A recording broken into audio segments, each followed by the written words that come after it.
નમસ્કાર મિત્રો, મારી યુટ્યુબ ચેનલ સંજય પટેલમાં આપનું હાર્દિક સ્વાગત છે.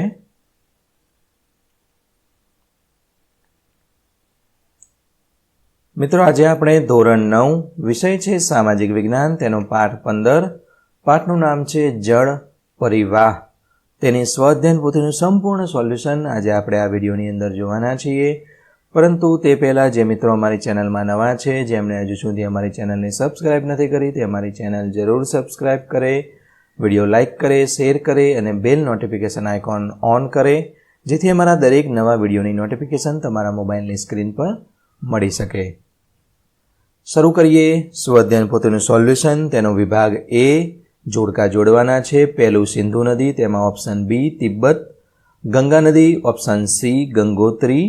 ત્રીજું દક્ષિણની ગંગા, ઓપ્શન ડી ગોદાવરી. નર્મદા નદી, ઓપ્શન એ અમરકંટક. ખરા છે કે ખોટા તે જણાવવાનું છે. પહેલું છે ખોટું, બીજું ખરું છે, ત્રીજું ખરું, ચોથું ખરું, પાંચમું ખરું, છઠ્ઠું ખરું છે.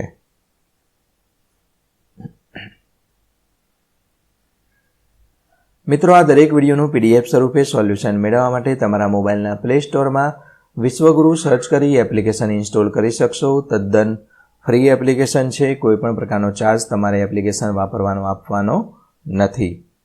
શરૂઆતની સ્ક્રીન આવી જોવા મળશે. તેમાં સ્વઅધ્યયન પોથી પર ક્લિક કરી ધોરણ પસંદ કરી વિષય સામાજિક વિજ્ઞાન પર ક્લિક કરતા વિડીયોના ઓપ્શન પરથી તમે વિડીયો જોઈ શકશો. PDFના ઓપ્શન પરથી તમે PDF સ્વરૂપે સોલ્યુશન મેળવી શકશો. ખૂબ જ સારી એપ છે, એકવાર જરૂર ડાઉનલોડ કરીને જોજો. ખાલી જગ્યા પૂરવાની છે. તેમાં પહેલું છે ગંગાનો પ્રવાહ બાંગ્લાદેશમાં પદ્માના નામે ઓળખાય છે. બીજું, નદીઓના વિસ્ફોરણને કારણે ઘોડાની નાળ જેવા સરોવરો રચાય છે. ત્રીજું, દક્ષિણની દ્વીપકલ્પીય નદીને ગોદાવરી નદી સૌથી મોટી નદી છે. અને ચોથું, રાજસ્થાનમાં આવેલું સાંભર સરોવર ખારા પાણીનું સરોવર છે. યોગ્ય વિકલ્પ પસંદ કરી સાચો ક્રમ લખવાનો છે. પહેલામાં સી, બીજામાં સી, ત્રીજામાં સી આવશે, ચોથામાં એ, પાંચમામાં સી આવશે.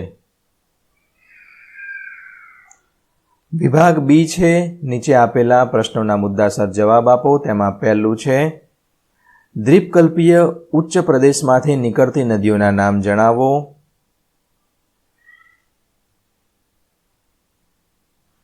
તો દ્વીપકલ્પીય ઉચ્ચ પ્રદેશમાંથી નીકળતી નદીઓમાં મહાનદી, ગોદાવરી, કૃષ્ણા અને કાવેરીનો સમાવેશ થાય છે. બીજો પ્રશ્ન છે હિમાલયની નદીઓમાં બારેમાસ ભરપૂર પાણી કેમ રહે છે? કારણ આપો. હિમાલય કેવું છે? બરફવાળો છે ને? ઓકે, સમજાઈ ગયું. ચલો તેનો વિગતવાર જોઈએ. તો હિમાલયની સૌથી મોટા ભાગની નદીઓ હિમાલયના હિમાચ્છાદિત પ્રદેશોમાંથી નીકળે છે. આ પ્રદેશોમાં ચોમાસામાં ભારે વરસાદ પડે છે, તેથી આ નદીઓમાં ચોમાસામાં મોટા પૂર આવે છે. બીજું છે ઉનાળામાં હિમાલયના શિખરોનો બરફ પીગળવાથી આ નદીઓમાં ઘણું પાણી આવે છે. આ હિમાલયની નદીઓમાં વર્ષની 2 ઋતુઓમાં ઘણું પાણી આવે છે, તેથી તે બારેમાસ પાણીથી ભરપૂર રહે છે. એટલે કે હિમાલય પરનો જે બરફ છે એ ઓગળે છે અને જે એ પાણી છે એ નદીઓમાં ભળે છે, માટે આ નદીઓ છે બારેમાસ પાણીથી ભરેલી રહે છે. ત્રીજું, નદીઓના ઉદ્ગમ સ્થાન અને લંબાઈ વિશે માહિતી આપો. પહેલું છે નર્મદા. તો નર્મદા અમરકંટક પાસેથી નીકળી એક ફાટમાં થઈને લગભગ 1312 કિલોમીટર સુધી વહે છે. તે અરબ સાગરને મળે છે. તેનું બેસિન મધ્યપ્રદેશ અને ગુજરાત પૂરતું સીમિત છે. બીજું છે મહાનદી. તો મહાનદીનું ઉદ્ગમ સ્થાન છત્તીસગઢના પહાડી ક્ષેત્રનું છે. તે ઓડિશામાંથી વહીને બંગાળની ખાડીને મળે છે. તેની લંબાઈ 860 કિલોમીટર છે. તેનું બેસિન ક્ષેત્ર છત્તીસગઢ, ઝારખંડ અને ઓડિશા છે.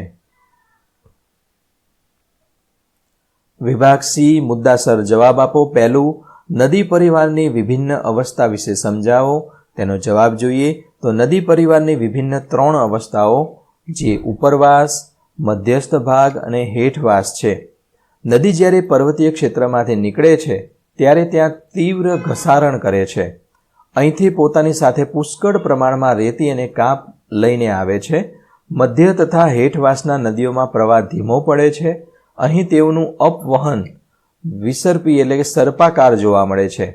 નદીઓના વિસ્પર્ણને કારણે તથા પૂરના પ્રભાવથી મેદાનોમાં ઘોડાની નાળ જેવા નાળ આકારના સરોવરો રચાય છે.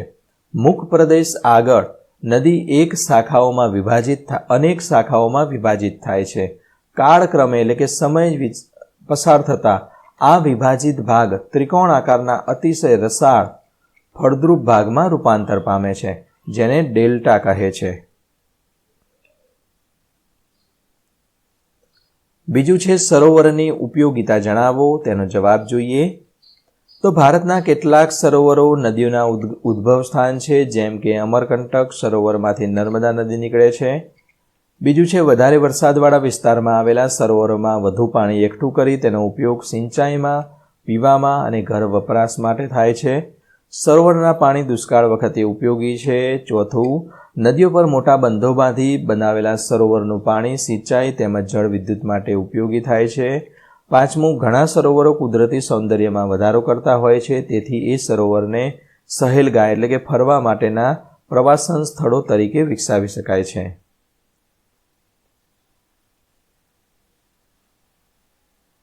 ત્રીજું છે નદીઓનું આર્થિક મહત્વ જણાવો.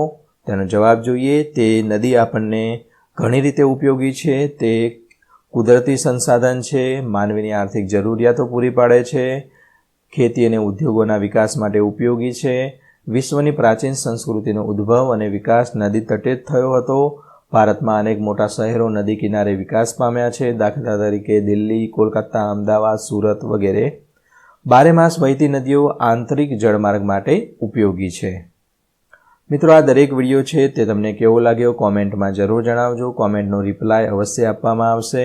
વિડીયો લાઇક કરો, તમારા અન્ય મિત્રોને શેર કરો અને PDF સ્વરૂપે સોલ્યુશન મેળવવા વિશ્વગુરુ એપ્લિકેશન ઇન્સ્ટોલ કરો. આપેલ નદીઓ ભારતના નકશામાં દર્શાવવાની છે. સાબરમતી, જે અહીંયા ગુજરાતમાં આવેલી છે. આ નર્મદા, તાપી અને આ ગોદાવરી નદી છે. આ સાબરમતી આ રીતે વહે છે. નર્મદા અહીંયાથી, તાપી આ રીતે અને ગોદાવરી આ રીતે. એનો મતલબ કે સાબરમતી અહીંયાથી નીકળી અહીંયા ભળી જાય છે, નર્મદા અહીંયાથી નીકળી અહીંયા ભળે છે, તાપી અહીંયાથી નીકળી આમાં, ગોદાવરી અહીંયાથી નીકળી આ બાજુ.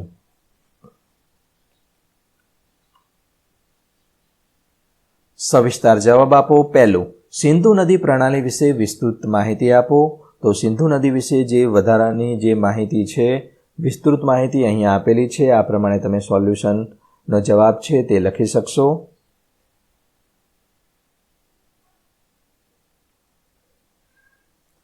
તો સિંધુ નદી છે, પ્રશ્ન પૂછાય પરીક્ષામાં, વિશ્વની સૌથી લાંબી નદી કઈ છે?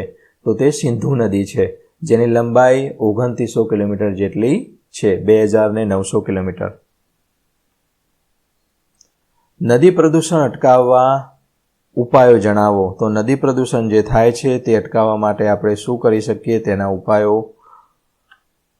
તો જળ પ્રદૂષણ અટકાવવા માટે બનાવેલા નિયમોનું કડક પાલન કરવું જોઈએ, ચોક્કસ પ્રકારના દંડ રાખવા જોઈએ.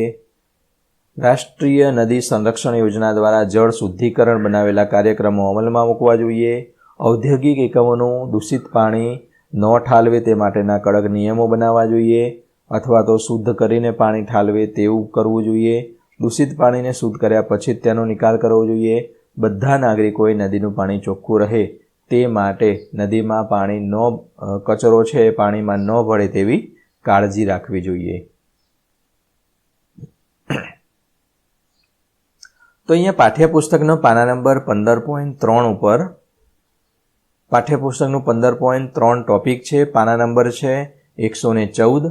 નદી પ્રણાલીના રેખાંકનનો સંદર્ભ લઈ કોઈપણ બે પ્રકારની રૂપરચનાની બહુરંગી આકૃતિ બનાવી યોગ્ય નામ નિર્દેશ કરો. બહુરંગી એટલે પહેલાં પેન્સિલથી આકૃતિ દોરી દેવાની, ત્યારબાદ તેમાં આવો કલર પૂરવાનો અને તેને બહુરંગી કહેવાય. અલગ અલગ કલર આપવાનો તેને.